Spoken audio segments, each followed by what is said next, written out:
So, Jerrod, you are getting busier and busier. Absolutely. Yeah. So, how are things going with the business brokerage? So they're going. I mean, they're good. You Yeah. know, it's a kind of a shaky time right now with everything going on in the world. You know, I think some of the issues with the debt ceiling and that just seems like this year has been a little bit of a rocky year so far.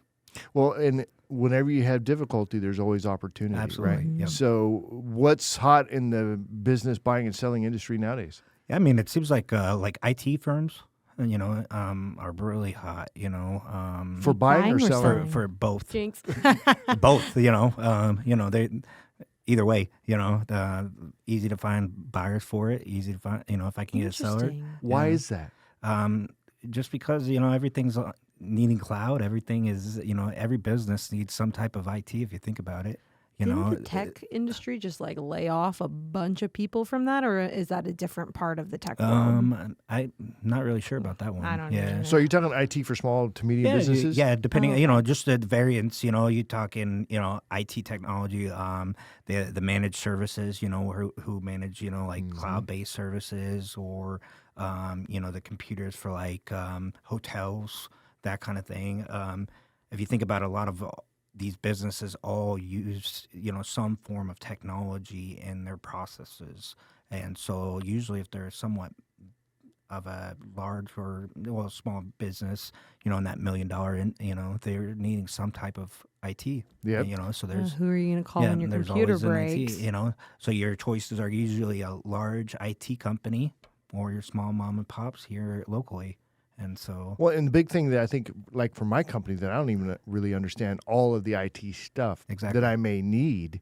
I become more and more aware of it as more people I talk to, but still, it's the security side Exactly. of it. It's Yeah. protecting that intellectual property that's out there in the cloud somewhere and making sure that your employees, the right employees, have the right access, and then it doesn't get outside of that little hub that you want to have it in. and that's very important to most businesses. They want to protect all of their stuff, as well as making sure that the right clients or customers or employees get the right info, you know, and not the top secret stuff or, you know, the stuff that they shouldn't be getting access Right. to. So absolutely, that's really important. You know, another big business that seems really popular is coffee shops. You know, Yeah. if you think about it, there's coffee shops coming up, you know, all over. I think Black Rifle just opened their second, third one here in San Antonio, off of 1604 and Petrenko right there. You know. Oh, really? I Yeah, didn't know and they there's like opened So one. there's a There's like- corporate-owned one somewhere. In Bernie. And then there's, Yeah. there's I guess there's franchise and corporate-owned ones? I think the corporate-owned one is in Bernie because they came down and they're just ensconced in the middle of the cute little downtown, and now they're opening all their franchise locations.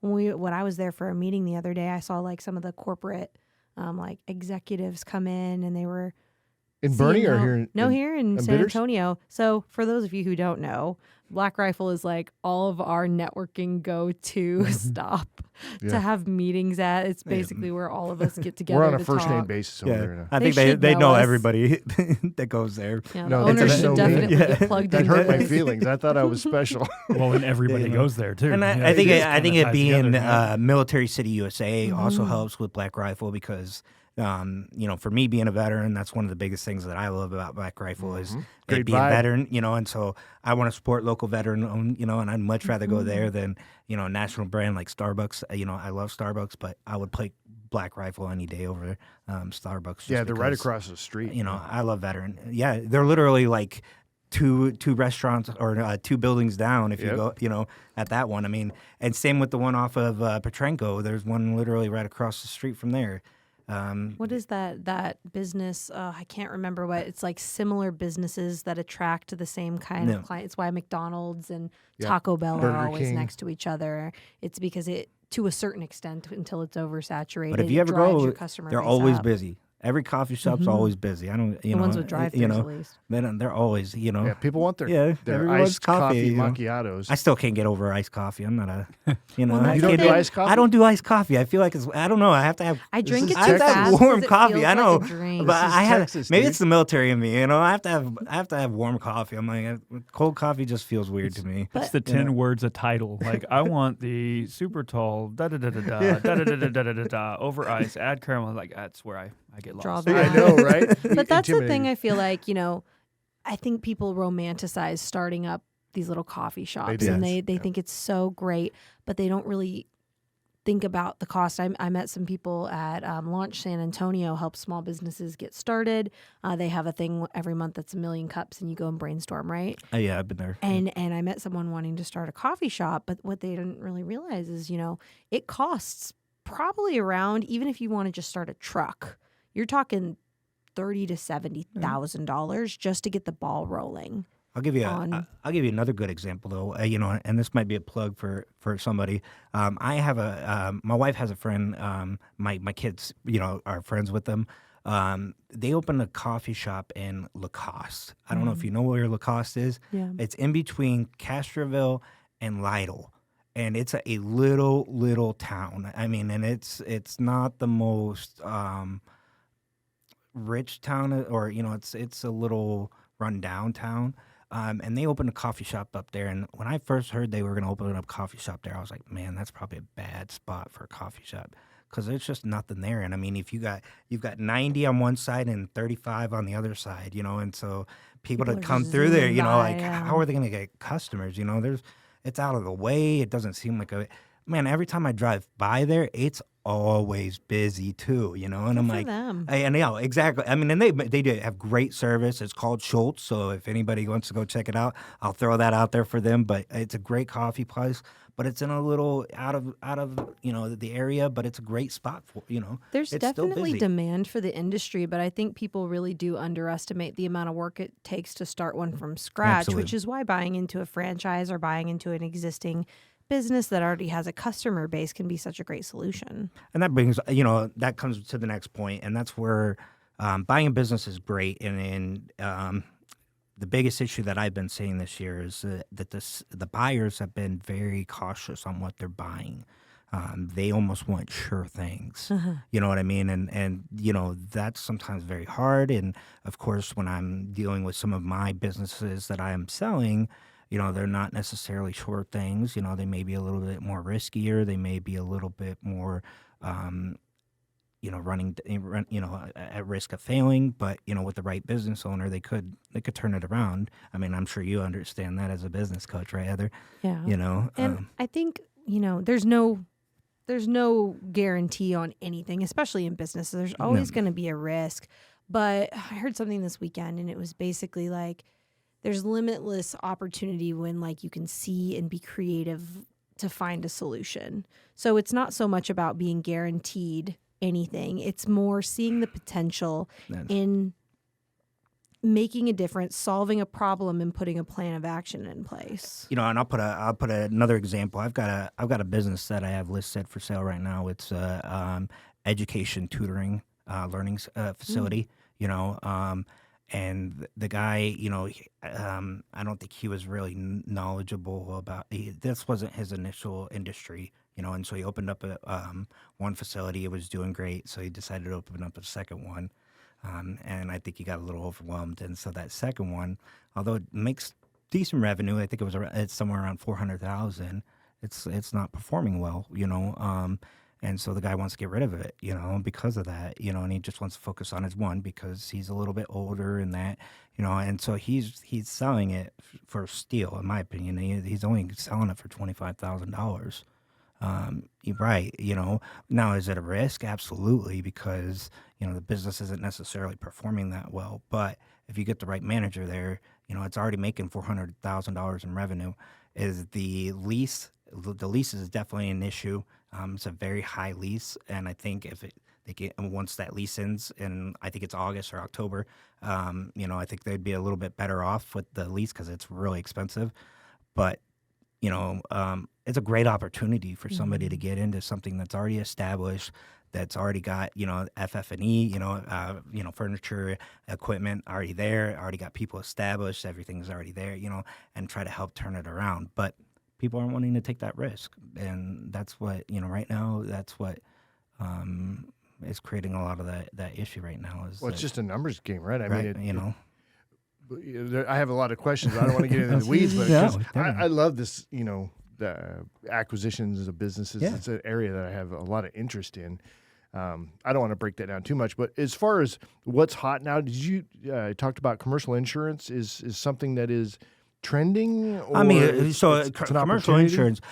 insurance is always something. I mean, it's a must for every It's a business. You know what I mean? necessity, And so yeah. it's something that's always going to be important when it comes to business. You know, and I think it's something that anybody that's either thinking about starting a business or buying a business, talk to their commercial insurance or figure out what that is going to be looking like, because they're some of the risks that you come into is if you're buying a business that maybe did have a claim or did have some issues, that can affect that insurance. And I'm sure, you can comment on that one as well, and some of those issues that you run into. And Well, do you actually, is that one of the things you look at when you're consulting on that? typically, no, to be honest. I mean, I do ask, if they have any, like legal issues or lawsuits or stuff. It's not something that I typically, and I think maybe that's something that after today, and maybe something I may need to start asking if that's a concern. And I would like to know. Yeah, what are your thoughts on it, Chris? I feel like where it comes into play, especially in the acquisition part of things, is if there's any kind of liens specifically on a property. If they own the property and there's a lien, there's a lender, there's a loan that exists that if something were to happen to the property, the lender wants to get made whole. That's when it's important that they absolutely have some sort of insurance in place. But it's kind of the Wild West outside of that, right? If you Yikes. don't have those liens, you can elect to retain your risk, aka not get a policy and roll the dice that you either have enough saved up or something along those lines. And I think it's really important, especially with cost of everything nowadays, to definitely cover yourself. Well, that's something, that's been a big topic of conversation everywhere these days has been the cost of insurance rates, especially in Absolutely. the commercial world. Well, And from personal world too. Sorry, personal world, Yeah. Mine just jumped commercial. up, significantly. Oh, And yeah. I was like, all right, I guess it's time to go shopping for insurance. 'Cause Yeah. Talking about health insurance? No, or all I'm the way talking. around? I'm talking Car car insurance. insurance. My Car, car property. insurance went Everything went just from like skyrocketed this $400 to like $900. Yeah, I was like, Yeah, well, come up it's, due, yeah, it's right? like I think we're trying to look for it. Look for different But that was a insurance. big topic of conversation because, in the commercial world, it used to be you could kind of assume what the insurance would be in certain investments that you were making. And now that's no longer the case. Right. So what has been the change? Yeah. So addressing the elephant in the room Yes. that a lot of people like to skip over. Insurance companies are a for-profit company. Huh. They're- What? What? They want to make money. They don't want to hand it out, Shocking. right? But when we go to these insurance companies and we're trying to look for cheaper rates, it's like, oh, the absurdity of all this, right?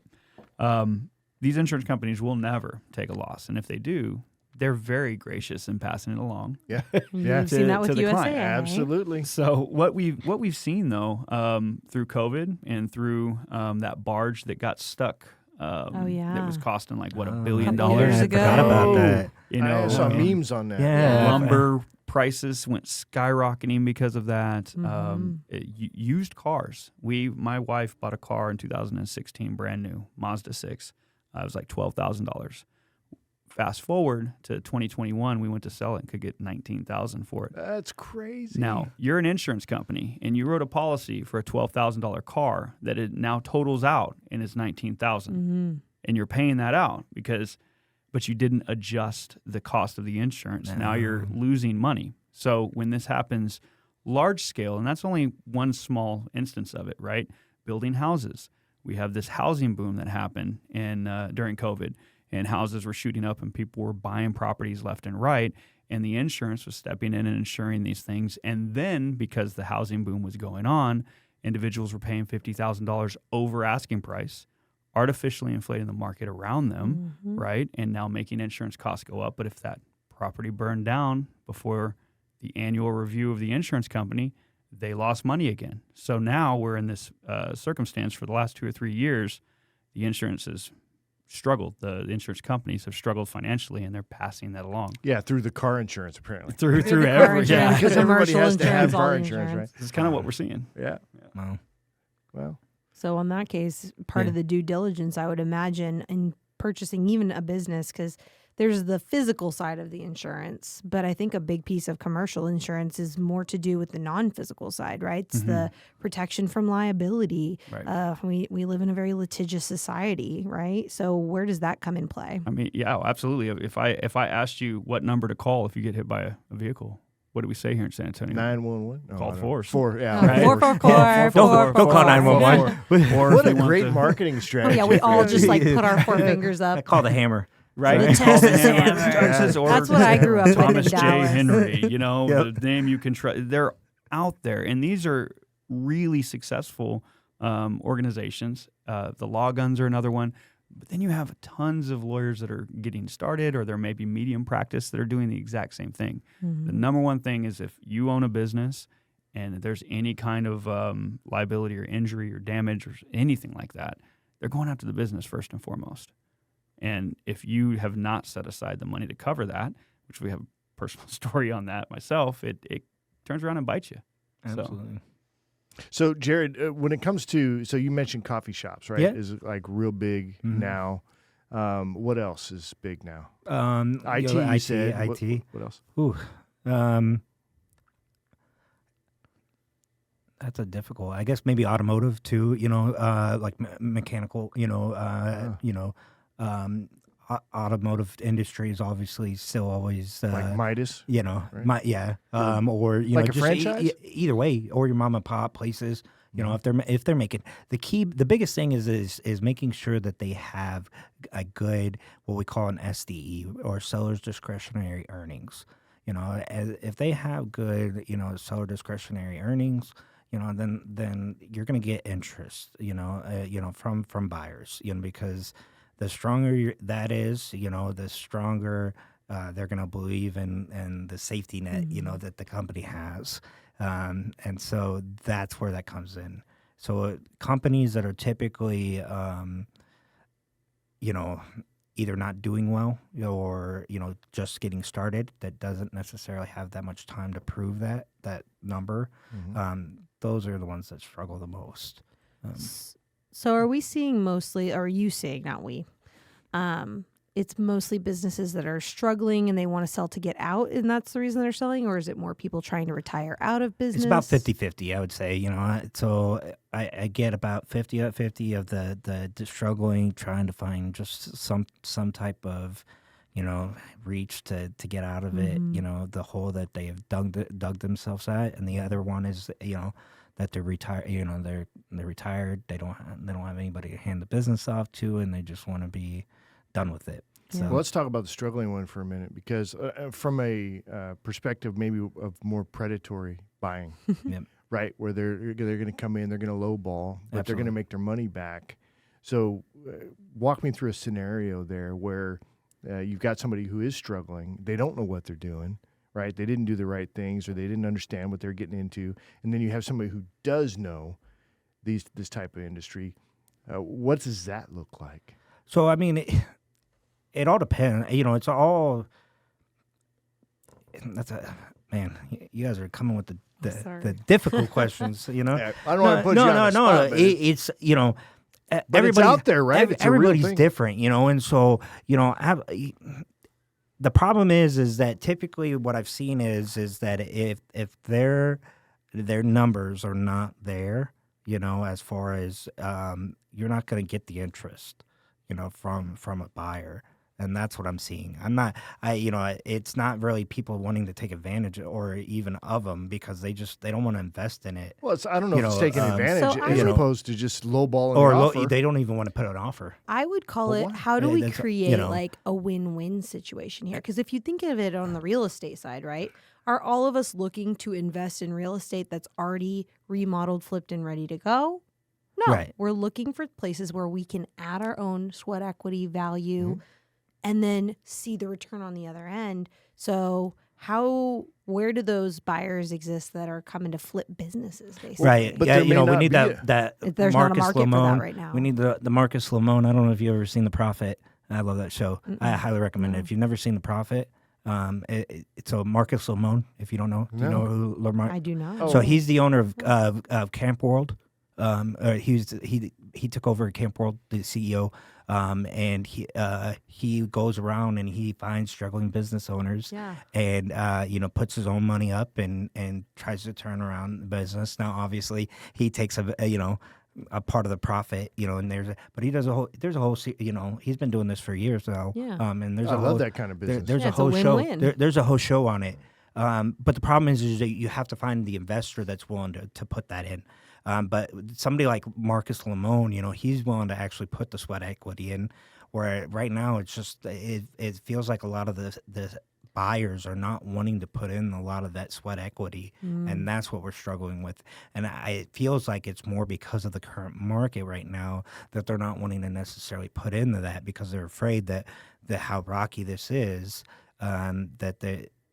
it's just too much going on, is what I feel like. Is it the sweat equity or like the monetary equity? Like they would be willing to put in the work, but they don't want to put in the money, or is it that they don't want to put in the work? I think most of it's put in the work. To be honest, Okay. I don't think most people have the issue of putting in the money. It's the work. Right? Most of these, when I've dealt with the few that have actually reached out to me with interest in a few of the businesses, it's most of them are just it's not appealing to them, so they don't want to put in that work. I want to frame this just a little differently, because I don't think it's necessary to have a win-win situation, and it may not even be possible because the person ran the business so bad that there's no way we can create a win situation other than the win of them getting out. And that's That's a win. And that's It's a win, but it's not sexy. No, and it's I not agree. that. And I gonna agree, sting a little bit. and that is a reality. And usually I try to prepare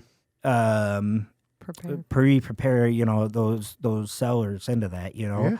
I just had one that I was talking to the other day about it, who was a tattoo place, and I said, hey, I will always give my all, and I will try my best at everything, and especially if you come in, and you're trying your best, I will do my best, to help you sell, a business, or, find a business to buy, because I always, want to help everybody. And so, especially if they're military, I have a little soft spot in my heart for my military people, because obviously I'm a fellow veteran.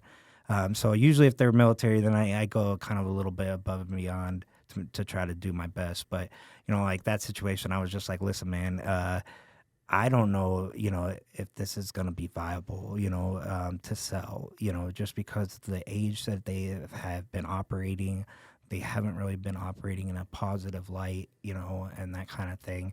And, the type of business, you've got to find somebody a real specific person, and it's going to be a struggle, but somebody like them, I'd be willing to, give it a try, and see if I can help them. I'd much rather try to help them save it, and that's why I always, try to see if I can give it to. Yeah, if they don't have the equity in it, they're going to have to keep it for a little while longer. I would think. You got to try to figure out something, and so. And I tell people a lot of the time when I'm talking to them, sometimes you gotta experience these rough times. You gotta fail a little bit, because you learn the best lessons from failure. So it may not be super win to sell your business maybe at an and L. I do agree with that. Sometimes when you you're learn that starving, your wife's not as friendly as she was. You gotta figure it out. when you're starving, you tend to do a little bit more, because You get creative. to less try to money you have. find that stuff to get that win, and I do agree with that. How many business owners have we heard that have said, I was at that bare bottom with $1 in my pocket, and Most of the successful people you see online, or the big successes in our industries, they all have a failure story. But see, here's the thing. Yeah. We don't want to know what your story is until nobody wants to You don't want to hear that until you're until successful. you've won. Yeah, everybody wants to Right? hear the success. Not But while you're there's going no- through it. Yeah. They don't care about that. They don't want to hear But about at the end of the day, here's the thing is what I've always heard, every time these successful people have always talked about that down and dirty story, there's always somebody there to help them. There's always somebody there. You want to be that guy, don't you? I want to be, I try to be that guy. I don't necessarily say I'm going to always be that guy, but I want, I try to be that guy, because we've all been there. I don't know, maybe I've been there. I've been in a dark place before, and had people pull me out. So, Well, I think the business that you're in is a very important business. It's one of the reasons why I was excited to have you come on the show, because it's, business owners can get themselves into a bad spot, and having somebody that gives good advice and has compassion for their situation can be very, very helpful. So if folks want to get in touch with you, Jerrod, how do they do that? Yeah, absolutely. They can call me on my cell. It's 737-802-4558. Again, that's my personal cell, so you can text or call me. I'm always available. Awesome. And your website, what's the website? It's a little bit complicated because okay. I kind of share it with my Just Google franchise. it, right? Yeah, and Global San Antonio. it's easier to find me on like Facebook or LinkedIn than trying to find my webpage. It's a little bit of a pain. Thanks, Jerrod. We're going to talk to Chris Whitwell here a little bit.